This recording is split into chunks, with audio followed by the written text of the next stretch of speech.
अगर कोई भी सरकार एक पंचायत चुनाव नहीं करा पाती तो उसमें क्या कहेंगे? सरकार की नाकामी। जाहिर सी बात है कि कहा जाएगा कि सरकार जो है वो नाकाम है और ऐसे ही देखने को मिल रहा है उत्तर प्रदेश में। उत्तर प्रदेश में ग्राम पंचायत का चुनाव होना था 2026 में। चुनाव को लेकर के लगभग दिसंबर 2025 से ही तैयारी जो है वो शुरू हो गई। पंचायती राज मंत्री ओपी राजभर का लगातार बयान आने लगा। उन्होंने कहा पंचायत चुनाव समय से होगा। उन्होंने ये तक दावा कर दिया कि बैलेट पेपर, मतपत्र और नामांकन पत्र जो है वो सभी जिले में पहुंचाए जा रहे हैं। आरक्षण के लिए तैयारी कर ली गई है। सारी चीजें उन्होंने बताया। लेकिन अब ये प्रक्रिया जो है ये धीरे धीरे बढ़ता हुआ नजर आ रहा है।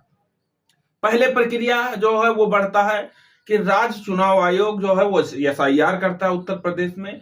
और एसआईआर के समय पहले जो है वो फरवरी में ऐलान करता है कि फरवरी में वोटर लिस्ट निकालेंगे, फिर मार्च में निकालेंगे। मार्च से फिर और आगे प्रक्रिया बढ़ाई जाती है, फिर अप्रैल, और अब फाइनली 15 अप्रैल का समय दिया गया है कि उत्तर प्रदेश में पंचायत चुनाव और एसआईआर का फाइनल वोटर लिस्ट जो है वो 15 अप्रैल को आने वाली है। तो इस चीज से आप समझ सकते हैं कि चुनाव को लेकर के सरकार जो है वो क्या कुछ करना चाह रही है। दूसरा चीज, अगर उत्तर प्रदेश सरकार को पता था कि इस बार चुनाव में पिछड़ा वर्ग आयोग का गठन करना पड़ेगा और गठन करने के बाद वो सर्वे करेंगे गांव गांव या घर घर जाकर और उसके बाद रिपोर्ट देंगे, फिर चुनाव कराया जाएगा, तो उत्तर प्रदेश सरकार ने पहले ही क्यों नहीं आयोग का गठन कर लिया? क्योंकि उत्तर प्रदेश सरकार को पता था कि हाँ, अगर हम आयोग का गठन नहीं करेंगे तो चुनाव नहीं होगा, क्योंकि जनगणना जो है वो 2011 में हुई है। 2011 के बाद कोई जनगणना नहीं हुई। ऐसे में 11 जनगणना के बाद 2 चुनाव करा दिया गया है। दोनों चुनाव रैपिड सर्वे के अनुसार, कि आधार वर्ष के अनुसार, जिसे चक्रानुसार कहते हैं, और उसके बाद उसी तरीके से चुनाव कराया गया। इस बार कोर्ट में याचिका डाली गई जिसमें सुनवाई हुई और कोर्ट ने कहा कि इस बार आपको ट्रिपल टेस्ट के माध्यम से जो है वो आरक्षण प्रक्रिया करना है। गांव गांव जाकर के सरकार ने कहा कि हाँ, हम पहले आयोग का गठन करेंगे और निरीक्षण करवाएंगे। जब वो अपना रिपोर्ट देंगे, ओबीसी आयोग का रिपोर्ट देंगे, उसके बाद ही चुनाव कराया जाएगा। अब जरा देखिए सरकार की नाकामी, सरकार की मंशा क्या है।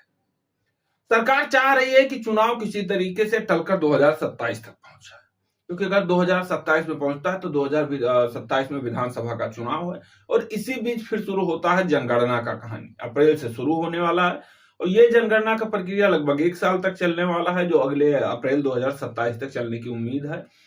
और इसी बीच बोर्ड परीक्षा शुरू हो गया उत्तर प्रदेश में। तो सारी चीजों को लेकर सरकार को पहले पता था। उत्तर प्रदेश में और देश भर में स्थिति जो है वो सामान्य है, किसी तरीके से कोई दिक्कत नहीं, किसी तरीके से कोई आपदा नहीं। और सबसे बड़ा सवाल है कि अगर सरकार को पता था कि हमें पंचायत चुनाव समय से करवाना है, क्योंकि पंचायत चुनाव के जरिए ही हम ग्रामीण क्षेत्र के विकास के लिए काम करते हैं। वहां के जो प्रधान चुने जाते हैं, बीडीसी या जिला पंचायत चुने जाते हैं, ब्लॉक प्रमुख और जिला पंचायत अध्यक्ष चुने जाते हैं, उन्हीं से ग्रामीण क्षेत्र की जो स्थिति है वो आगे बढ़ती है, डेवलपमेंट होता है। और इसके साथ ही अभी उत्तर प्रदेश सरकार का आज लास्ट दिन है, बजट सत्र चल रहा है और इसमें पंचायती राज विभाग को ग्रामीण क्षेत्र की स्थिति को बेहतर बनाने के लिए, पंचायत भवन को बेहतर बनाने के लिए उत्तर प्रदेश सरकार ने अच्छा खासा बजट दिया। लेकिन बजट देने पर और सारी चीजें करने पर उत्तर प्रदेश सरकार कहीं ना कहीं ये भूल गई कि हमें समय से चुनाव भी करवाना है।